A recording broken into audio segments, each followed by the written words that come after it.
ونستعينه ونستغفره ونؤمن به ونتوكل عليه ونعوذ بالله من شرور أنفسنا ومن سيئات أعمالنا من يهده الله فلا مضل له ومن يضلله فلا هادي له ونشهد أن لا إله إلا الله وحده لا شريك له ونشهد أن سيدنا ونبينا ومولانا محمدا عبده ورسوله أما بعد فقد قال الله تبارك وتعالى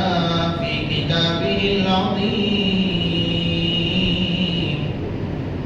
أعوذ بالله من الشيطان الرجيم بسم الله الرحمن الرحيم إن الدين عند الله الإسلام وقال تعالى لقد كان لكم في رسول الله أسوة حسنة صدق الله العلي العظيم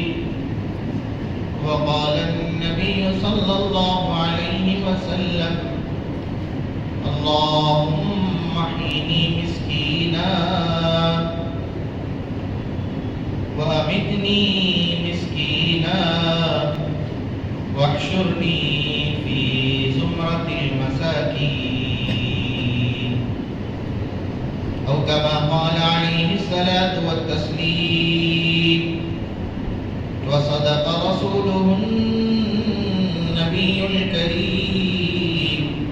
ونحن على ذلك لمن الشاهدين والشاكرين.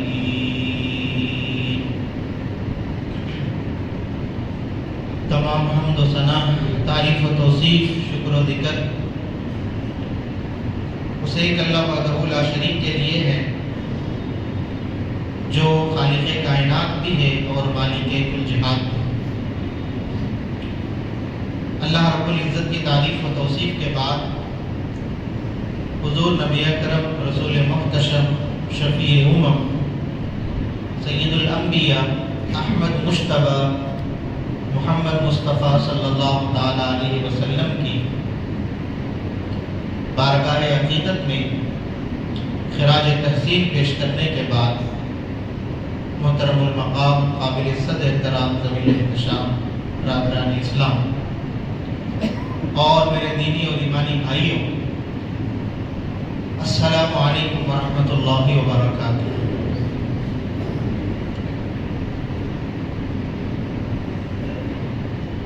پوری دنیا کے اندر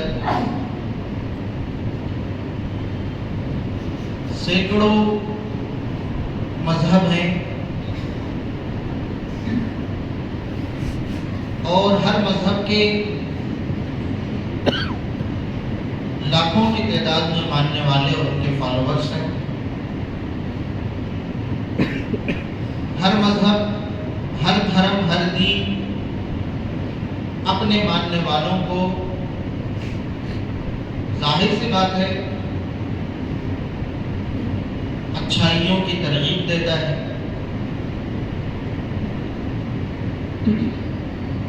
اتنی بڑی آبادی، ظاہر سی بات ہے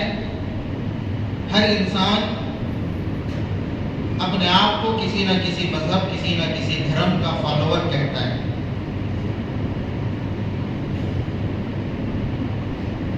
لیکن اللہ رب العزت قرآن مجید کے اندر فرماتا ہے کہ میرے پاس دھرم کے نام پہ چلنے والا سکہ وہ صرف اور صرف مذہب اسلام. دوسرے مذاہب کے اندر چاہے جتنی اچھائیاں ہوں، چاہے ان کے جتنے فالوورز ہوں، وہ وہ اپنے دھرم اور اپنے مذہب کو چاہے جتنا اونچا اور جتنا بڑا بیان کر کے پیش کرتے ہوں، لیکن اللہ فرماتا ہے کہ وہ سارے کے سارے دین، سارے کے سارے دھرم،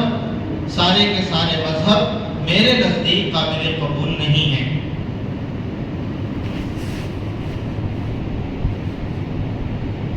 دین اسلام ایک واحد مذہب ہے جس پر اللہ رب العزت نے دنیا اور آخرت کی کامیابی کا دار و مدار رکھا ہوا ہے۔ حضرت شیخ نے بھی اپنی کتاب کے اندر لکھا ہے، آپ نے کئی دفعہ سنا ہوگا کہ کل قیامت کے دن سب سے پہلے اسی کا حساب ہوگا۔ جس کے پاس دین ہے، جس کے پاس توحید ہے، رسالت ہے، وہ پہلی عدالت سے پاس ہو کے کامیاب ہو کے نکل جائے گا، اور جس کے پاس دین کے نام کی ٹکٹ نہیں ہے، مذہب اسلام کے نام کا کوئی سکہ نہیں ہے، حضرت نے لکھا ہے کہ وہ وہیں سے کٹ کٹ کے جہنم میں گر جائیں گے۔ پھر اس کے بعد اگلی عدالت پیش ہوگی جہاں انسان کے دوسرے اعمال کا، اس کی زندگی کا حساب ہوگا، لیکن پہلی عدالت میں آپ کے مذہب کا عقاب ہوگا۔ یعنی کہ جس کے پاس لا الہ الا اللہ محمد الرسول اللہ صلی اللہ تعالی علیہ وسلم کا مشن ہے، وہ پہلی عدالت سے پاس ہو کے کامیاب ہو کے نکلے گا، اور جس کے پاس یہ مشن ہے نہیں، ظاہر سی بات ہے مذہب اسلام کے علاوہ کسی بھی مذہب کا، کسی بھی دھرم کا یا کسی بھی ریلیجن کا یہ مشن، کلمہ توحید والا مشن نہیں ہے، تو حضرت نے لکھا ہے کہ وہیں سے کٹ کٹ کے جہنم میں گر جائیں گے۔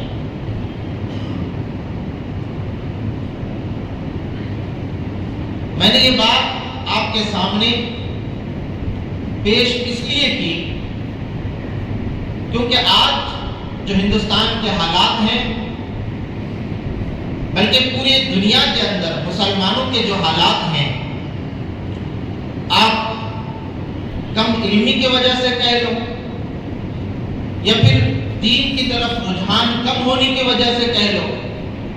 یا دین کا شوق نہ ہونے کی وجہ سے کہہ لو، جو کچی ذہنیت کے مسلمان ہیں، جن کے پاس دین کا رسوخ نہیں ہے، جن کے پاس دین اسلام کی نالج نہیں ہے، یہ کافی حد تک اپنے آپ کو مذہب اسلام میں ہونے کے باوجود کنفیوژن میں ہیں کہ کیا ہم صحیح راستے پر ہیں۔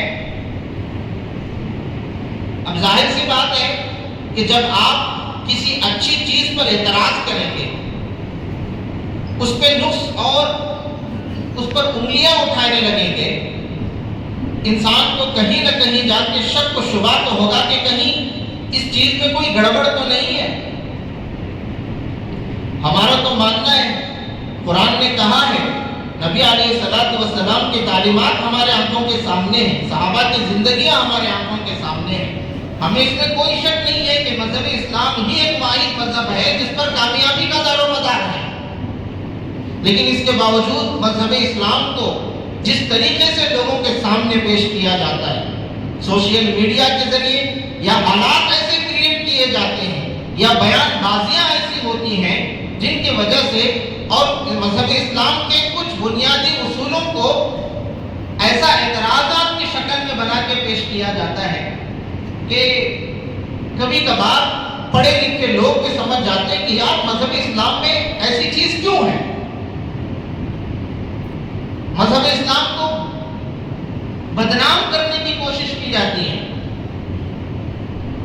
کتنے مسائل،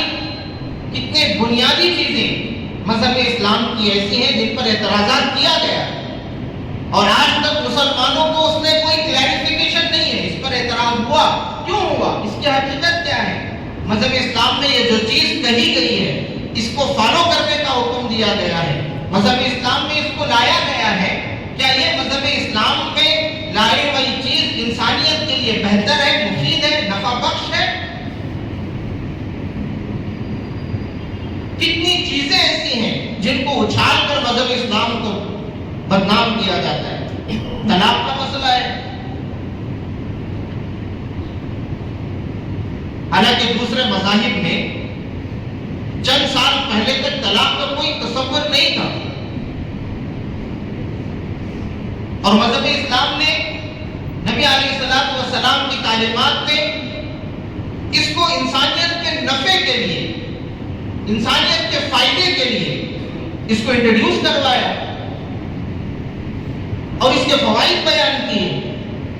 اور اس کا طریقہ بیان کیا۔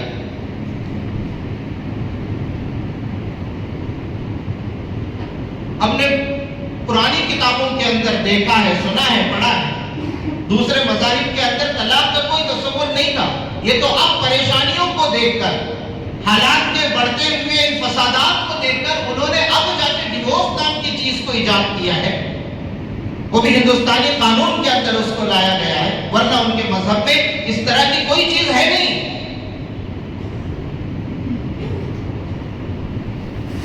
ان کے مذہب میں پتی بھگوان ہوتا ہے، وہ شراب پیے، وہ جوا کھیلے، وہ بیوی کو مارتا ہے، وہ بیوی پہ ظلم کرتا ہے، وہ اس کے ساتھ گالی گلوچ کا معاملہ کرتا ہے، چاہے وہ جو کچھ کرتا ہے اس کے ساتھ ایک دفعہ اگر رشتہ بن گیا تو وہ زندگی بھر کے لیے اس کی غلام بن کے رہے گی۔ اگر وہ مر گیا، شادی کے ایک دن کے بعد مر گیا، 2 دن کے بعد مر گیا، ان کا دھرم ہے، ان کا مذہب ہے، ان کا ماننا ہے، ان کا عقیدہ ہے کہ وہ عورت ساری زندگی بیوہ بن کے زندگی گزارے گی، دوسرا نکاح کے ان کے ہاں تصور نہیں ہے۔ اور آج بھی فالو کرنے والے اسی عقیدے کو فالو کرتے ہیں۔ اسلام نے طلاق کے معاملے کو انٹروڈیوس کیوں کیا؟ اسلام میں طلاق کیوں ہے؟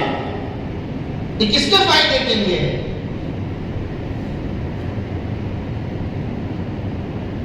اگر اس کی حقیقت کو مسلمان سمجھتا، اس کو وجود میں لانے کے اسباب کو انسان مسلمان اگر سمجھتا، تو پھر مسلمان کم از کم خود اپنے آپ کو کلیئر رکھتا کہ نہیں، مذہب اسلام کا یہ جو حکم ہے یہ واقعتاً 100% صحیح ہے۔ نکاح کیا ہے؟ ایک بانڈ ہے، 2 لوگوں کے درمیان کیا جانے والا ایک اگریمنٹ ہے، جس کے اندر دونوں کے اپنے اپنے کچھ شرائط ہیں، دونوں کے اپنے اپنے کچھ ذمہ داریاں ہیں۔ اب ظاہر سی بات ہے، 2 تاجر لوگ جب آپس میں کوئی ڈیل کرتے ہیں وہ ایک اگریمنٹ بناتے ہیں، ان کے اپنے اپنے اصول ہوتے ہیں، اپنے اپنے شرائط ہوتے ہیں، اور جب تک ایک دوسرے کے شرائط کو فالو کرتا ہے، ان کی وہ ڈیل، ان کی وہ کاروبار، ان کا وہ تجارت ظاہر سی بات ہے چلتا رہتا ہے۔ جب ان میں سے کسی ایک نے بھی اس اگریمنٹ کے خلاف ورزی کی، اس میں سے کوئی ایک شرط کو توڑا، کوئی ایک قانون کو توڑا، دوسرے کو مکمل اختیار رہتا ہے، اگریمنٹ رہتا ہے کہ آپ یہاں سے چاہے تو اس اگریمنٹ پر آگے بڑھ سکتے ہیں یا یہیں تو اسی عہد کو توڑ سکتے ہیں۔ ایک بانڈ ہے نکاح۔ شوہر اپنی کچھ ذمہ داریاں اپنی بیوی کو دیتا ہے، اس کی کچھ ذمہ داریاں اپنے اوپر لیتا ہے، بیوی اپنی کچھ ذمہ داریاں اپنے شوہر کو دیتی ہے، اس کی کچھ ذمہ داریاں اپنے سر پہ لیتی ہے۔ جب تک ایک دوسرے کے حقوق دونوں ادا کر رہے ہیں، گویا کہ یہ بانڈنگ صحیح چل رہی ہے، یہ ایگریمنٹ صحیح چل رہا ہے۔ جب ان دونوں کے درمیان اس میں اگر کسی طرح کا کوئی نقص پایا گیا، شوہر تیار نہیں ہے، بیوی تیار نہیں ہے، ایک دوسرے کے حقوق ادا نہیں ہو رہے ہیں، یا پھر شوہر ظالم ہے، وہ اس کو مارتا ہے، ماں کی گالی دیتا ہے، بہن کی گالی دیتا ہے، اس کے خاندان کے خون کے سلسلے سے باتیں کرتا ہے، بھرے بازار میں لوگوں کے سامنے کھڑے ہو کے اسے ذلیل کرتا ہے، آپ اپنے آپ کو ایک عورت، ایک لڑکی کی جگہ میں رکھ کے سوچیں اور اپنے دماغ پر دباؤ ڈالیں کہ آپ اس چیز کو برداشت کر لیں گے؟ میرا شوہر مجھے گالی دیتا ہے، میں کیوں سنوں گالی؟ میرا شوہر مجھے مارتا ہے، میں کیوں اس کا ظلم سہوں؟ میرا شوہر بھرے بازار مجھے لوگوں کے سامنے، گلی محلے والوں کے سامنے مجھے ذلیل کرتا ہے، میرے ماں کی گالی دیتا ہے، میرے باپ کے نام سے مجھے چڑھاتا ہے، میرے بھائیوں کو لے کر مجھے تانا دیتا ہے، میری فائنانشیل کنڈیشن کو لے کے تانا دیتا ہے، میرے گھریلو ماحول کو دیکھ کے تانا دیتا ہے۔ ظاہر سی بات ہے، میں کیوں سنوں؟ ہمارے دھرم میں پتی کو اور شوہر کو بھگوان کا روپ نہیں دیا گیا، جتنا حق مرد کو دیا گیا کہ اگر آپ اس نکاح سے مطمئن نہیں ہیں تو آپ کو طلاق کا حق ہے، بالکل اسی طرح اگر کوئی عورت مطمئن نہیں ہے کہ وہ اپنے شوہر سے ساتھ زندگی گزارنا نہیں چاہتی تو اس کے لیے بھی اسلام میں آپشن دیا گیا ہے، خلا لے کے وہ کے پوائنٹ آف ویو کو ہم نے سمجھا ہوتا، اسلام کے اس عنوان کو اور اس وجہ کو ہم نے اگر سمجھا ہوتا تو پھر یہ مسئلہ ہی نہیں تھا۔ نبی علیہ السلام نے طلاق کا طریقہ بتایا، کیسے دیا جاتا ہے، کب نہیں دیا جانا چاہیے، کب دینا جانا چاہیے۔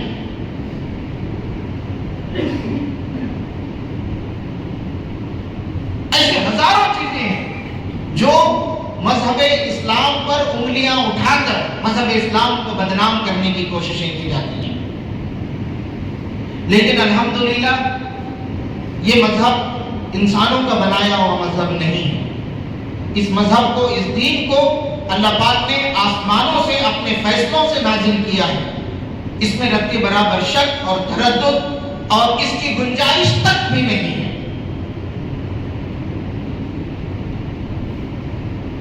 مذہب اسلام نبی علیہ السلام کے متعلق اللہ پاک نے قرآن مجید کے اندر ارشاد فرمایا کہ لقد کان لکم فی رسول اللہ اسوۃ حسنہ،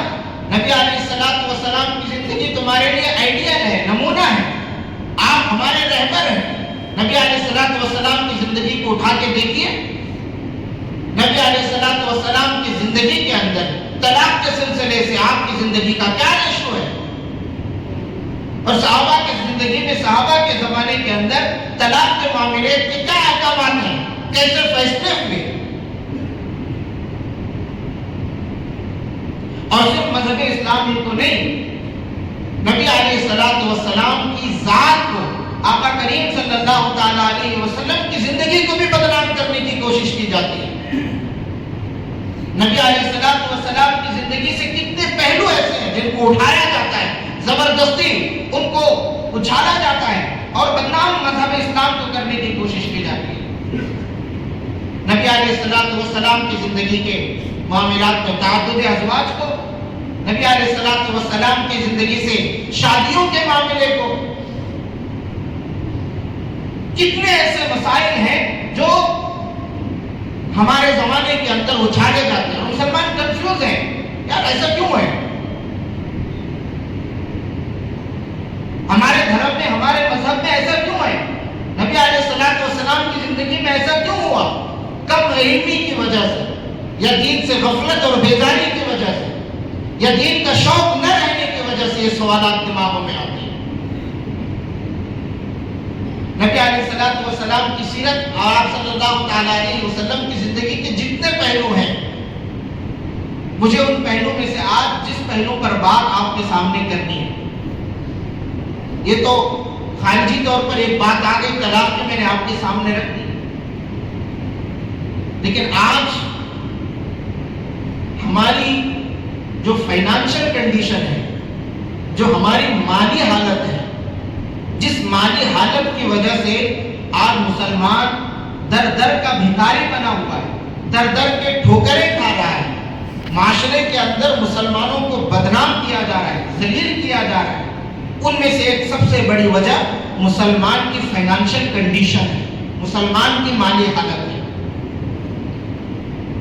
کیا نبی علیہ السلام کی زندگی میں اور آپ کی سیرت میں ہم نے اس مالی حالت کو تلاش کرنے کی کوشش کی؟ ہم نے تو سنا ہے کہ اللہ کے نبی صلی اللہ تعالیٰ علیہ وسلم نے غربت اور مسکینی کی زندگی گزاری۔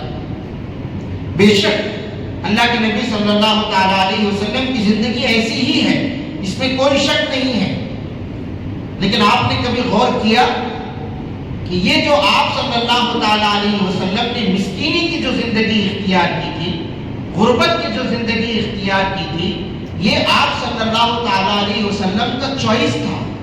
یہ آپ کی پسند تھی، یہ آپ کا اختیار تھا، یہ آپ کی اپنی مرضی تھی۔ ایسا نہیں کہ اللہ کے نبی صلی اللہ تعالیٰ علیہ وسلم کے سامنے اس کے علاوہ کوئی آپشن نہیں تھا، نہیں، اللہ کے نبی صلی اللہ تعالیٰ علیہ وسلم نے دعاؤں کے اندر مانگا۔ حدیث پاک کے اندر آتا ہے اللہ کے نبی صلی اللہ علیہ وسلم نے فرمایا اللہم احیینی مسکینا، اے اللہ مجھے مسکینی کی زندگی عطا فرما، غربت کی زندگی عطا فرما، وامیتنی مسکینا، اور مجھے مسکینی کی موت عطا فرما، واحشرنی فی زمرۃ المساکین، اور مجھے کل قیامت کے دن مسکینوں کے ساتھ اٹھا۔ یہ غریبی کی فضیلت ہے، ٹھیک ہے، لیکن نبی علیہ الصلوۃ والسلام نے اس چیز کو اپنے ذہن و دماغ میں اچھی طرح بٹھا لیجئے، یہ اللہ کے نبی صلی اللہ تعالیٰ علیہ وسلم نے خود اپنے لیے پسند کیا تھا، یہ آپ کا اختیار تھا، یہ آپ کی اپنی چوائس تھی، حالانکہ آپشن آپ صلی اللہ تعالیٰ علیہ وسلم کے پاس تھا۔ احادیث میں آپ نے سنا ہوگا، خطیبوں سے سنا ہوگا، آپ مطالعے کے شوقین ہیں تو آپ نے کتابوں کے اندر پڑھا ہوگا، آپ وہ واقعہ بھول گئے، اس واقعے کو آپ نے بھلا دیا کہ جب کفار مکہ، سرداران مکہ نبی علیہ السلام کے پاس آئے، ابو طالب کو آپ نے اپنا کفیل بنایا، سردار بنایا کہ آپ کا بھتیجا جس مشن کو لے کر چل رہا ہے ہم اس مشن سے مطمئن نہیں ہیں، وہ کیا چاہتا ہے؟ مالداری چاہتا ہے، مکے کی ساری مالداری ہم آپ کے بھتیجے کے حوالے کرنے کے لیے تیار ہیں، جتنا مال مانگے گا ہم اتنا مال آپ کو دینے کے لیے تیار ہیں، سرداری چاہتا ہے، سرداری دینے کے لیے تیار ہے، کسی خوبصورت لڑکی سے نکاح کا ارادہ رکھتا ہے ہم اس کا بھی انتظام کر دیں گے، لیکن جس مشن کو لے کر وہ آگے بڑھ رہا ہے اس مشن سے رک جائے، باقی اس کی مرضی کا جو وہ کرنا چاہتا ہے اس کے لیے کرنے کے لیے تیار ہے۔ اللہ کے نبی صلی اللہ تعالیٰ علیہ وسلم کے آپشن میں دولت نہیں تھی، آپ چاہتے تو دولت کو اختیار نہیں کر سکتے تھے، اللہ کے نبی صلی اللہ تعالیٰ علیہ وسلم نے کیا جواب دیا کہ ایک ہاتھ میں چاند رکھ دو، ایک ہاتھ میں سورج رکھ دو، جو کہ ممکن نہیں ہے، آپ نے فرمایا کہ تم اتنا بھی اگر کر لو تب بھی میں اس مشن سے پیچھے ہٹنے والا نہیں۔ نبی علیہ الصلوۃ والسلام کے کہنے کا مطلب صاف، جس طرح تم میرے ہاتھ میں چاند لا کے نہیں رکھ سکتے، جس طرح تم میرے ہاتھ میں سورج لا کے نہیں رکھ سکتے، بالکل اسی طرح خدا کا بھیجا ہوا یہ پیغمبر محمد رسول اللہ صلی اللہ تعالیٰ علیہ وسلم خدا کے بھیجے ہوئے مشن سے پیچھے نہیں ہٹ سکتا۔ ٹھیک ہے، یہ لوگوں کا آفر کیا ہوا تھا، یہ لوگوں کی جانب سے پیشکش تھی، اللہ رب العزت کی جانب سے آپ کو کیا آفر آیا تھا؟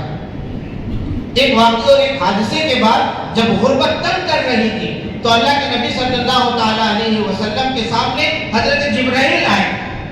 اللہ رب العزت نے نبی علیہ السلام کے سامنے پیشکش فرمائی، نبی آپ محتاجگی کی زندگی کیوں گزار رہے ہیں؟ آپ چاہو تو مکے کے آس پاس کے سارے پہاڑ آپ کے لیے سونے کے بنا دوں گا، چاندی کے بنا دوں گا، ایسا نہیں کہ نکالنے کے لیے آپ کو اپنے ساتھ کلہاڑا رکھنا پڑے گا یا سبل رکھنا پڑے گا، نہیں، آپ کے ساتھ ساتھ بادلوں کی طرح سایہ بن کے وہ پہاڑ بھی سونے کے آپ کے ساتھ چلیں گے، آپ اشارہ کریں گے، چاند اگر دو ٹکڑے ہو سکتا ہے، سونے کا پہاڑ بھی آپ کے اشارے کے مطابق، آپ کی ضرورت کے مطابق ٹکڑے کیجیوں کے شکل میں آپ کے سامنے آ سکتا ہے۔ نبی نے کیا فرمایا؟ اللہم احیینی مسکینا، مالک نہیں، مجھے غربت کی زندگی پسند ہے، مسکینوں کے ساتھ مرنا چاہتا ہوں، مسکینوں کے ساتھ مالک میں اٹھنا چاہتا ہوں۔ تو اللہ کے نبی صلی اللہ تعالیٰ علیہ وسلم نے اس شوشے کو اپنے ذہن میں رکھیے اور سمجھیے، اللہ کے نبی صلی اللہ تعالیٰ علیہ وسلم نے اپنی ذات کے لیے یہ ڈیسیشن کیوں لیا؟ آپ چاہتے تو راجوں کی زندگی جی کے جا سکتے تھے، آپ کا اپنا محل ہوتا، آپ کا شاہی دربار ہوتا، آپ کے لیے کرسی لگتی، آپ کے حکم پر صحابہ پہلے سے جان دینے کے لیے تیار تھے، وہ آپ کا مشن آگے بڑھاتے، وہ آپ کا مشن دنیا میں چل پھر کے کام کرتے، آپ کرسی پہ بیٹھ کے اعلان نامہ جاری کرتے، آپ کا کام ہو جاتا۔ لیکن ایک انسان جب ایک ایسے مقام پہ پہنچ جاتا ہے جہاں وہ ایک سیلیبریٹی کے لیول پہ پہنچ جاتا ہے، جہاں وہ ایک برانڈ کے لیول پہ پہنچ جاتا ہے، اس لیول پہ پہنچنے کے بعد انسان کی ہر حرکت، انسان کا ہر ایکشن، اس کا ہر قدم، اس کا لباس، اس کا چلنا، اس کی بول، اس کی رفتار، ہر چیز نوٹ کی جاتی ہے۔ ابھی چند سال پہلے، چند دنوں یا چند مہینوں پہلے آپ نے دیکھا ہوگا سوشل میڈیا پہ، آپ نے یہ چیز دیکھی ہوگی کہ فٹ بال کے ایک بہت بڑے پلیئر نے اسرائیل کے کسی پروڈکٹ کو، وہ ایک پریس کانفرنس میں بیٹھا ہوا تھا، اس نے غالباً پیپسی کے ایک بوتل کو اٹھا کے نیچے رکھ دیا، وہ اتنا بڑا سیلیبریٹی ہے، اتنا بڑا سیلیبریٹی ہے کہ اس کے صرف اس پروڈکٹ کو اٹھا کے نیچے رکھنے کی وجہ سے اس پروڈکٹ کا جتنا شیئر تھا سارے کا سارا شیئر گر گیا، اس کے فالوورز نے اس کو ریپلائی دیا، اس کو ریسپانس دیا، اس کی پسند کو لوگوں نے اپنی پسند بنایا، اس کے لباس کو لوگوں نے اپنا لباس بنایا، اس کے ایکشن کو لوگوں نے اپنا ایکشن بنایا، اس کے سٹائل کو لوگوں نے اپنا سٹائل بنایا۔ وہ تو ایک صدی کے لیے آیا ہے، وہ تو 50-60 سال کے لیے آیا ہے، لیکن میرے اور آپ کے آقا صلی اللہ تعالیٰ علیہ وسلم کسی سینچری کے لیے نہیں آئے، کسی صدی کے لیے نہیں آئے، آپ تو قیامت تک کے لیے آئے۔ تو آپ نے قیامت تک آنے والی انسانیت اور اپنی امت کے اندر پیدا ہونے والے مسائل کو سامنے رکھتے ہوئے آپ کے سامنے جب دونوں آپشن آئے تو آپ صلی اللہ تعالیٰ علیہ وسلم نے چاہ کر، جان بوجھ کر، اپنی مرضی سے، اپنے اختیار سے دولت کو چھوڑ کے غریبی کی زندگی کو اختیار کیا اور پسند فرمایا، کیونکہ آپ دولت مند ہو کر یہ کام کو انجام دیتے۔ امت کا غریب کہتا کہ نبی کو کیا ضرورت تھی، آپ کا مسئلہ تو حل تھا، آپ کی فائنانشل کنڈیشن اچھی تھی، آپ کو کمانے کی ضرورت نہیں تھی، آپ کے پیٹ کا مسئلہ حل تھا، آپ کی مالی حالت اچھی تھی، اگر نبی نے کیا ہے تو کیا کمال کیا۔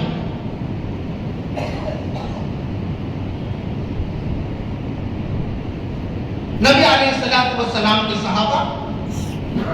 صحابہ رضوان اللہ تعالی علیہ مجمعین، نبی علیہ السلام کے حکم پر صحابہ 100 اونٹ قربان کرتے، 100 اونٹ جنگ کے لیے دے دیتے، 100 غلام آزاد کر دیتے، اونٹوں پہ سامان بھرا ہوا تھا، لاکھوں کی تعداد میں اشرفیاں عطا کرتے۔ مشہور روایت ہے نبی علیہ السلام نے دنیا کے اندر 10 صحابہ کا انتخاب فرمایا اور پھر ان صحابہ کے سلسلے سے نبی علیہ السلام نے فرمایا کہ یہ میرے صحابہ دنیا کے اندر چلتے پھرتے جنتی ہیں،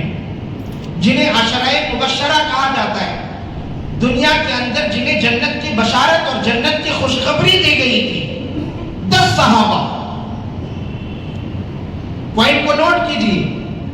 10 صحابہ جن کو نبی علیہ السلام نے دنیا کے اندر جنت کی بشارت اور خوشخبری عطا فرمائی، ان 10 صحابہ میجارٹی جو 6 صحابہ ہیں، حضرت ابوبکر، حضرت عمر، حضرت علی، ایک اور صحابی، ان کے علاوہ باقی جو 6 صحابہ ہیں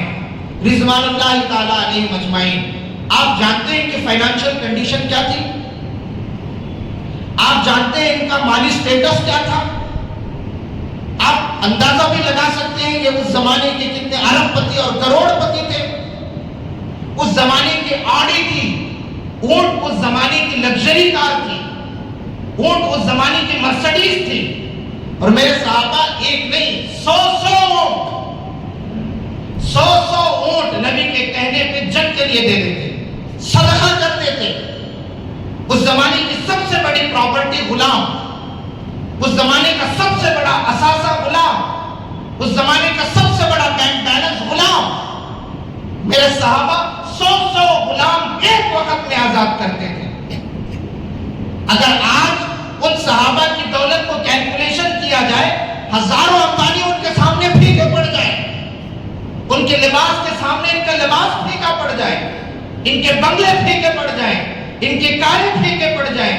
ان کے لگژری زندگیاں پھیکے پڑ جائیں۔ رب ذوالجلال کی قسم کھا کے کہتا ہوں، اللہ کے نبی صلی اللہ تعالیٰ علیہ وسلم نے اگر دولت کو ناپسند کیا ہوتا تو 10 صحابہ میں سے 6 صحابہ جو مالدار تھے، جنہیں اپنی دولت سے جنت کمانا آتا تھا، جنہیں اپنی دولت سے معاشرے کے اندر استحکام کمانا آتا تھا، جنہیں معاشرے کے اندر اپنی دولت کے ذریعے ایک اچھی پوزیشن بنانا آتا تھا، ان 10 صحابہ کو اللہ کے نبی صلی اللہ تعالیٰ علیہ وسلم دنیا کے اندر جنت کی بشارت نہیں فرماتے، جنت کی خوشخبری عطا نہیں کرتے۔ قرآن میں اللہ پاک نے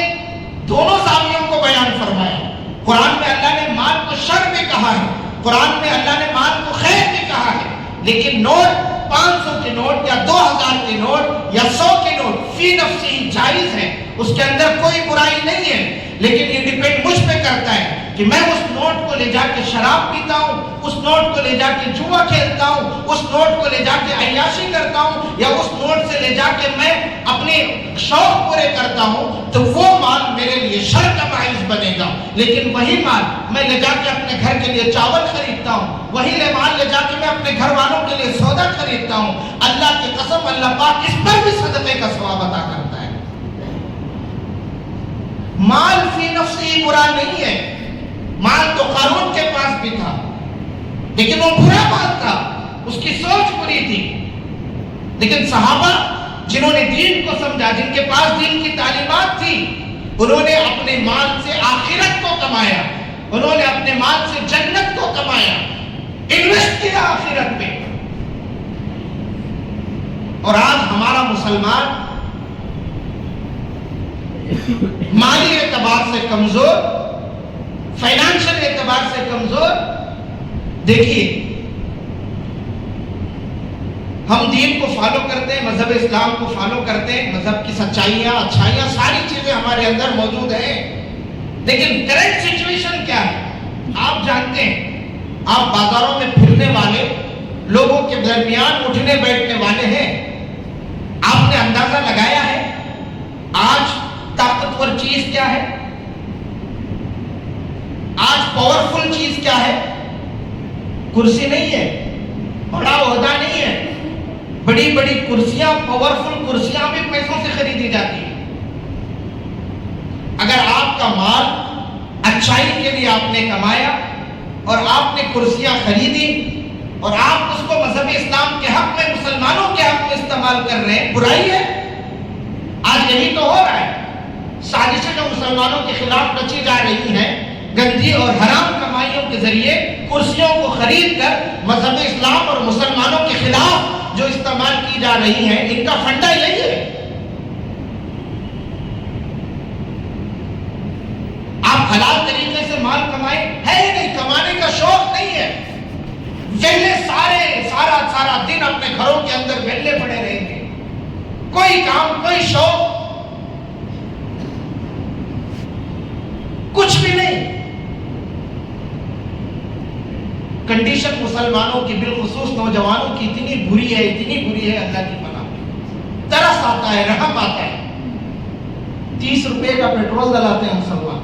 30 روپے کا. سگریٹ کی عادت ڈالے ہیں، اچھا یا برا وہ سیکنڈری، لیکن وہ سگریٹ کا بھی اس کے پان کی دکان کے اندر کریڈٹ چل رہا ہے. 10 روپے کی سگریٹ خریدنے کے آج مسلمان نوجوانوں کے پاس اوقات نہیں. 12 بجے اٹھا، آرام سے سکون سے کھانے کے ٹائم پہ ناشتہ کیا، گاڑی نکال کے باہر آیا، اپنے جیسے کسی بلے دوست کو بلایا، کسی بند دکان کے سامنے کٹے پہ بیٹھ گیا، کسی چائے کی دکان کے پاس بیٹھ گیا، سارا دن موبائل دیکھا، انسٹاگرام دیکھا، فیس بک دیکھا، یوٹیوب دیکھا، سارا دن برباد کیا. سگریٹ پیا، چائے پیا، تمباکو کھایا، سارا دن تھوکا، شام کو گھر گیا، سو گیا. کوئی شوق نہیں ہے، کوئی کمانے کا جذبہ نہیں ہے، کوئی کام کرنے کا جذبہ نہیں ہے. اور گاڑی بھی اپنے ہاتھوں سے، اپنے پیسوں سے نہیں خریدا، ماں باپ پہ ظلم کر کے، ان کا جینا حرام کر کے 1.5-2 لاکھ کی گاڑی خریدا، اس پر بھی پیٹرول ڈلانے کی اس کی اوقات نہیں ہے. یہ ہمارے معاشرے کا دکھ ہے. ٹھیک ہے، آپ دین کے نہیں ہوتے تو کم از کم بھائی دنیا کے تو بنو. آپ نمازیں نہیں پڑھ رہے، آپ کو دین کا شوق نہیں ہے، جماعت میں آپ کا انٹرسٹ نہیں ہے، دین کا کام آپ نہیں کر رہے، تو کم از کم دوسرے اینگل سے دین کو تو، دنیا کو تو کماؤ، دنیا کے اندر تو اپنی پوزیشن بناؤ اور اس پوزیشن کا استعمال دین کے لیے کرو، مسلمانوں کے حق کے لیے کرو. آج کتنی آوازیں مسلمانوں کے حق میں مسلمانوں کی اٹھتی ہیں. ہم ہمیشہ محتاج، جب بھی کوئی مسئلہ کھڑا ہوتا ہے ہمیشہ محتاج غیروں کے. بھائی ہم نے تمہیں ووٹ دیے ہیں، ہمارے حق میں کھڑے ہو جاؤ، ہمارے حق میں بولو، ہمارا سپورٹ کرو، ہمارا دکڑا ہے، ہمارا دکھ دور کرو، ہمارا درد دور کرو. اگر ہمارے پاس پیسہ ہوتا، ہماری کنڈیشن فائنانشیلی اچھی ہوتی تو ہمیں دوسروں کے سامنے ہاتھ پھیلانے کی ضرورت نہیں پڑتی. اپنے مسلمان، ان کی کنڈیشن اچھی ہوتی، ان کی آواز میں دم ہوتا، ان کے بات میں دم ہوتا، پھر وہ اپنے مسلمانوں کے مسائل کو حل کر سکتے. اللہ کے نبی صلی اللہ تعالیٰ علیہ وسلم نے بھی کیا فرمایا؟ الید العلیٰ خیر من ید السفلیٰ، ہی تو کہا نا، دینے والا ہاتھ لینے والے ہاتھ سے بہتر ہے. فضیلت بھی تو اللہ کے نبی صلی اللہ تعالیٰ علیہ وسلم نے بیان فرمائی. قرآن میں اللہ نے حکم بھی تو دیا، وَإِذَا قُضِيَتِ الصَّلَاةُ فَانتَشِرُوا فِي الْأَرْضِ، پھیل جاؤ زمین میں، کماؤ، روزی روٹی کے لیے محنت کرو، کوششیں کرو. نہیں، محنت کا شوق ہی نہیں ہے، حرام کا پیسہ آپ کے اکاؤنٹ میں نیند کی حالت میں آ کے پڑنے والا نہیں ہے۔ محنت کرو گے تو آئے گا، محنت کرو گے تو ترقی ہوگی، محنت کرو گے تو کنڈیشن اچھی ہوگی، سب چیز کے لیے محنت شرط ہے۔ اللہ کھلا رہا ہے، روزی روٹی کا کوئی مسئلہ نہیں ہے، یہ نوخت کا مسئلہ ہے، کہیں نہ کہیں ماں باپ کما کے ڈال دیں گے، کھا کے نکل جائیں گے، لیکن اپنی حالتوں کو بہتر کیسے بنائیں گے، سماج کے اندر اپنا اسٹیٹس کیسے بنائیں گے، اپنی حالت کو بہتر کیسے بنائیں گے۔ حضرت شیخ سعدی رحمۃ اللہ علیہ کا ایک واقعہ ہے، اس کو نقل کر کے اپنی بات کو ختم کرتا ہوں۔ حضرت شیخ سعدی رحمۃ اللہ علیہ نے کتاب کے اندر ایک واقعہ لکھا ہے کہ ایک آدمی ہے، وہ جنگل میں جاتا ہے، تو اس نے وہاں پہ ایک لومڑی کو دیکھا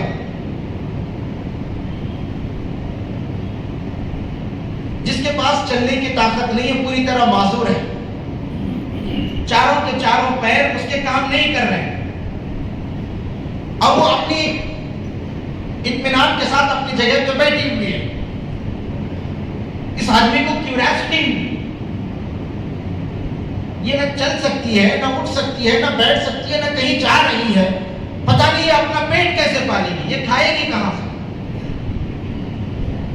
اس کو شوق ہوا کہ میں دیکھوں کہ یہ کیسے کھائے گی، اس کا گزارا کیسے ہوگا۔ تو وہ چڑھ کے ایک درخت پہ بیٹھ گیا، وہ منظر سارا ماجرا اپنے آنکھوں کے سامنے دیکھ رہا تھا۔ اس نے دیکھا کہ ایک شیر آیا، اس کے منہ میں شکار تھا، اس نے کھایا پیٹ بھر کے اور جھوٹا چھوڑ کے چلا گیا۔ وہ لومڑی رینگتے ہوئے آئی، اس نے شیر کے اس جھوٹے سے اپنا پیٹ بھر لیا۔ اب اس آدمی کو تعجب ہوا کہ مالک، ایک لومڑی جو پوری طرح معذور ہے، جو نہ محنت کرتی ہے، نہ مشقت اٹھا سکتی ہے، نہ وہ طاقت لگا رہی ہے، جب تو اس کو کھلا سکتا ہے، جبکہ وہ ایک جانور ہے، میں تو پھر بھی اشرف المخلوقات ہوں، تجھے رب کہتا ہوں،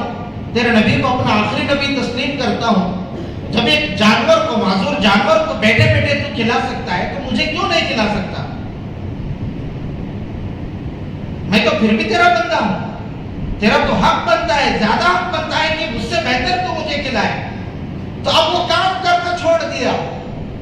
جا کے گھر میں بیٹھ گیا، میں کماؤں گا نہیں، میں محنت نہیں کروں گا، اب مجھے اللہ ڈائریکٹ کھلائے گا۔